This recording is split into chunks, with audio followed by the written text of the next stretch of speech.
حد يفهمني ازاي اكتشفت حته بادي روتين تحفه، اقل ما يقال عنه انه تحفه. ستروبري سكين، لو في جفاف شديد، لو الجلد دايما بتحس ان هو محتاج يترطب، لو عايزين شكل جلدكم يكون احسن وانعم، مش من اول اسبوع، لا من اول 3 ايام هتبداوا تلاحظوا النتيجه فعاله. دي دراسه انا عملتها وانا متاكده منها ان بيبقى في حاجات يا جماعه صغيره مش مشهوره احلى من 100,000 منتج مشهور. ال3 منتجات دول قادرين يغيروا جسمكم وبجداره. عارفين لما تجيبوا منتج جديد وتحطوه تحت الاختبار فتستخدموه لاصعب حاجه، اكتر حاجه جافه، اكتر حاجه ناشفه في الدنيا، كعب الرجل يا جماعه، وخصوصا بعد الصيف. فين يعني ايه تبقى الرجل ناشفه ومش بنرطبها، نلبس صنادل كتير، وفوق ده تستخدموا الروتين ده 3 ايام.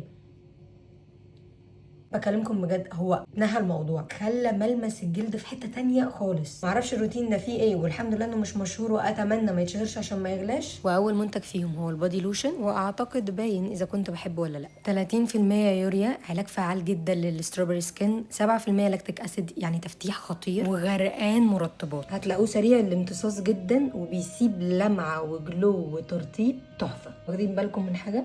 دي البادي باتر بتاعته، دي هتبقوا محتاجين بس تحبسوا بيها ترطيب البادي لوشن اللي احنا لسه حاطينه، وهوريكم الكميه اللي انتوا تستخدموها، عشان كده هي مليانه حته صغيره قوي. ايوه دي كفايه بالظبط. وكمان على فكره هي فيها خصائص بترطب وبتمنع ظهور الستريتش ماركس. من اقل كميه بتحبس الترطيب، وريحتها مع البادي لوشن بيخلي ريحه الجسم خطيره. ده بقى حبيبي حبيبي حبيبي حبيبي. عمركم جربتوا بادي سكراب تبقوا خايفين عليه لا يخلص؟ ده بيعمل تفتيح فوري وانس بس استخدمتوه زي ما شفتوا في اول الفيديو. وكمان الحبيبات اللي فيه حبيبات مش سكر، مش قهوه، فمش هارش على الجلد وحنينه قوي. بس كده.